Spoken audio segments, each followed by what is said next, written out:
Consacrer cette vidéo à la correction du TP numéro 1, vu les questions qui ont été posées et les différentes réactions, j'ai trouvé que c'était nécessaire pour vous donner des précisions sur certains points.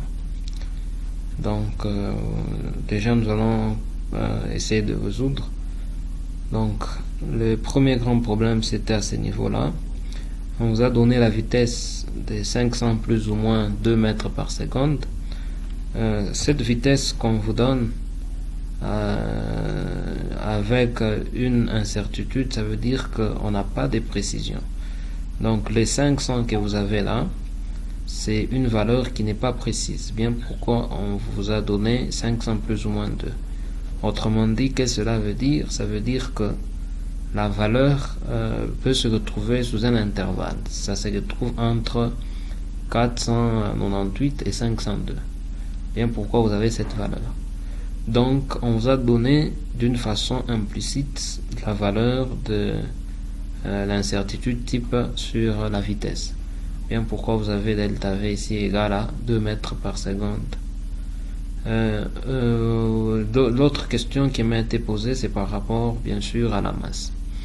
Donc on m'a demandé s'il était toujours nécessaire d'utiliser la masse de l'électron. Donc effectivement, ce n'est pas vraiment le cas.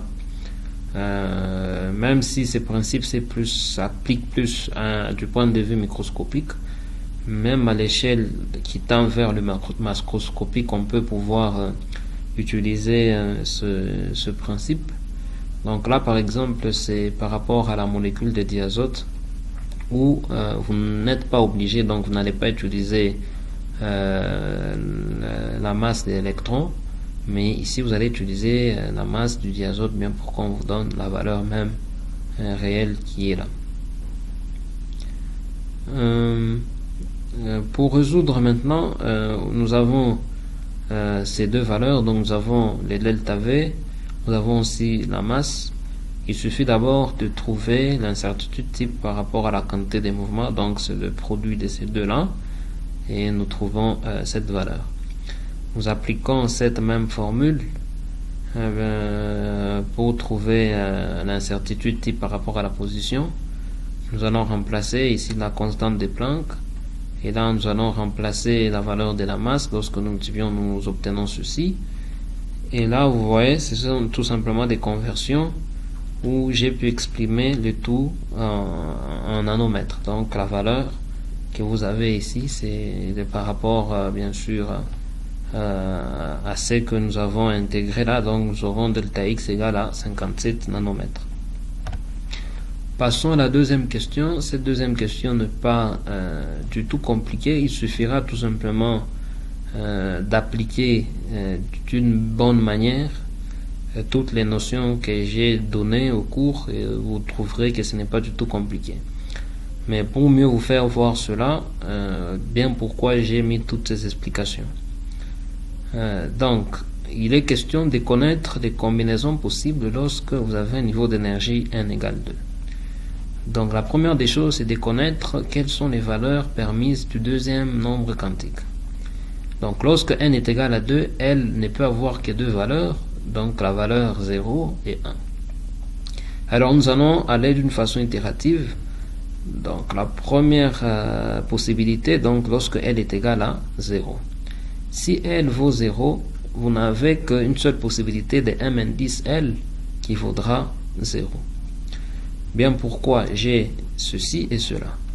Mais il y a une chose de très importante, d'ailleurs cela fait référence au principe d'exclusion de Pauli.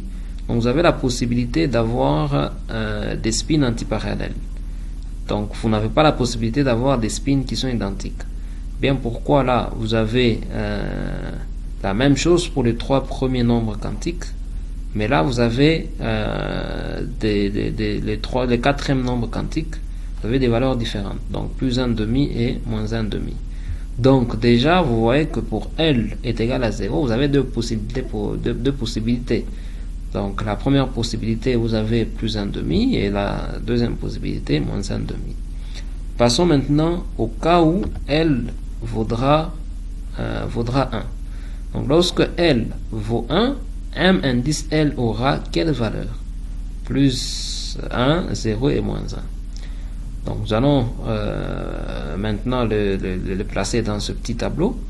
Lorsque n vaut 2, L vaudra maintenant 1, vous avez la valeur plus 1.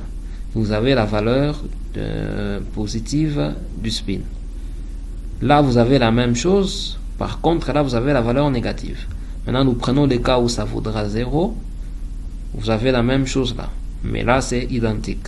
Et nous prenons le troisième cas là où ça vaudra moins 1. Vous avez ce qui est là. Donc, vous voyez que là, ce n'est pas tout simplement compliqué, mais il suffit juste d'aller d'une façon itérative et choisir une bonne méthode et vous avez la possibilité de pouvoir tout trouver. Donc, on sait bien voir ici que nous avons 8 combinaisons possibles. Ces 2 combinaisons précédentes et ces 6 combinaisons. Donc, les 2 combinaisons précédentes sont relatives à L égale 0 et ces 6 autres combinaisons sont relatives à L égale 1. Passons à la troisième question.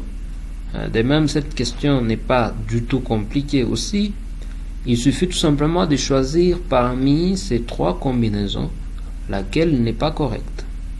Donc, si vous vérifiez de la même manière que je vais vous montrer ici, pour la première, vous trouverez que toutes ces combinaisons sont permises, également pour la deuxième. Mais pour la troisième, il y a un petit problème au niveau de ce 3 là. Donc, lorsque L est égal à 2, donc c'est la valeur de L que nous avons ici, le maximum permis pour M indice L c'est 2. Ça veut dire que vous n'avez que la possibilité d'avoir 5 orientations. Donc, la première orientation c'est celle-ci, deuxième, troisième, quatrième, cinquième. Donc, ici à la place de 3, vous avez seulement, d'une façon simple, à la place ici de 3, vous avez seulement la possibilité d'avoir moins 2.